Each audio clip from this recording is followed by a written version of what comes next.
10 minutes. Nothing. 25 minutes. Nada. 40 minutes. Zippo. Maybe it doesn't work on me. At an hour, the novelty of waiting had worn off. I figured I was immune. It was 9 p.m.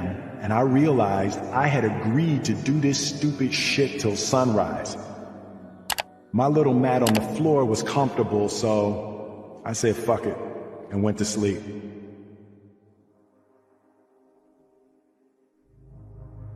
When I woke up, I was floating deep in outer space. As I regained my bearings, I realized that I was trillions of light years away from Earth.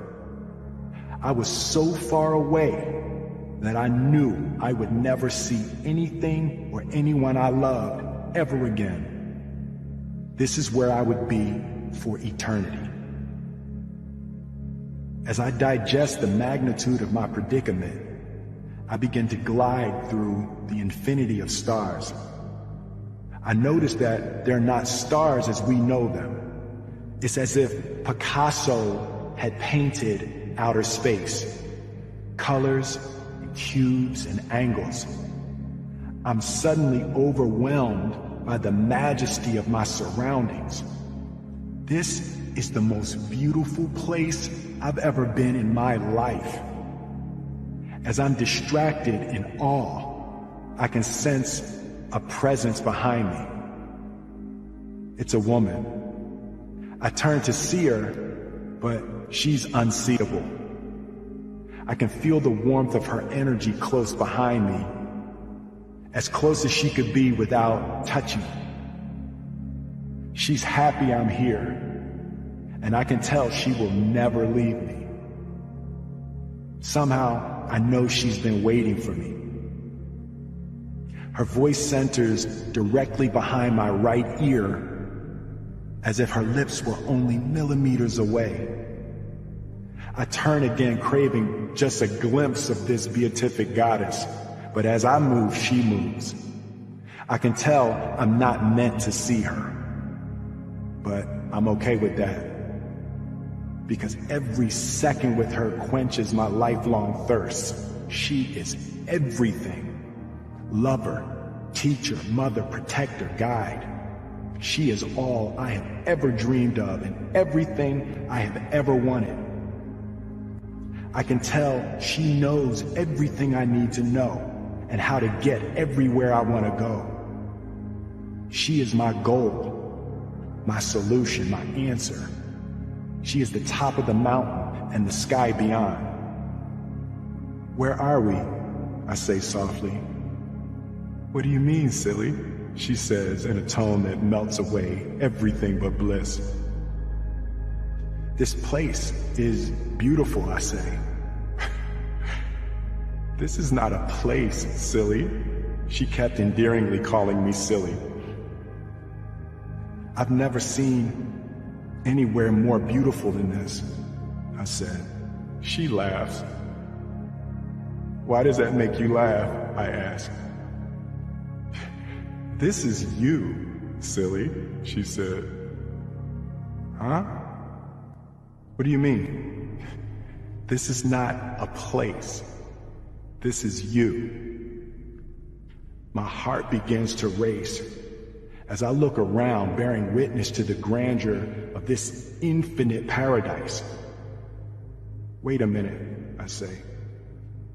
All of this is me? Yes, silly. I'm this beautiful. Of course you are, she says. Her words unlock the emotional floodgates within me. I begin to sob and purge a lifetime of insecurities, self-doubts, and inadequacies violently flushing out of me. Simultaneously, the revelation of my inner beauty fills my heart and mind with possibilities. If I'm this beautiful, I don't need #1 movies to feel good about myself.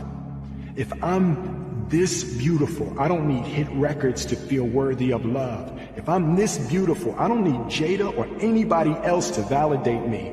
If I'm this beautiful and I have this internal sanctuary I can always return to, then I don't need anybody to approve of me. I approve of me. I am enough. This was my first tiny taste of freedom. An invisible yoke had been lifted from my neck.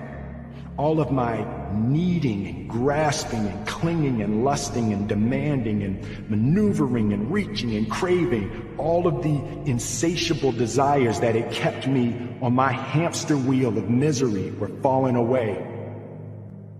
I no longer needed to chase the proverbial carrot on the stick.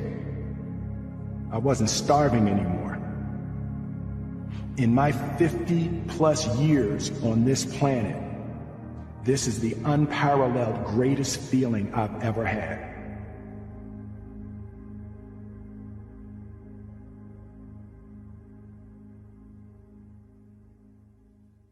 In the following 2 years, I did 14 ceremonies. In 8 of them, the woman I would come to know as Mother showed up, each time with detailed advice and instructions. 3 of the times that she did not appear were among the most hellish psychological experiences I've ever endured. In my second ceremony, Mother repeated for what felt like 5 hours straight, "Stop talking." She said it so many times that I wanted to bang my head on the floor. She was referring to the constant inner chatter that runs incessantly in my head, planning, strategizing, debating, assessing, critiquing, self-judging, questioning, doubting. She pummeled me with the phrase thousands of times, "Stop talking." And at some point, just before sunrise, I noticed it. Silence. My inner roommates had stopped talking. It was euphoric. Mother let me bathe in the peace of my inner quietude for about 40 minutes. Then, without words, she conveyed why I needed to stop talking. In essence, she told me I should be still and I should be quiet in order to better observe and understand the people and circumstances around me.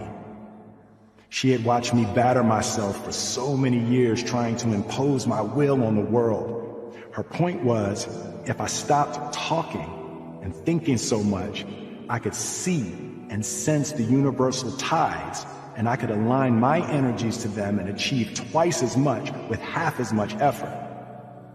I heard an echo of Gigi's words to me so many years before. You know, if you stop talking so much, maybe you could see some of them hits coming. Minimizing my talking became my practice for maximizing my awareness. I had always seen the world as my battlefield. I now understood that the true combat zone was my mind.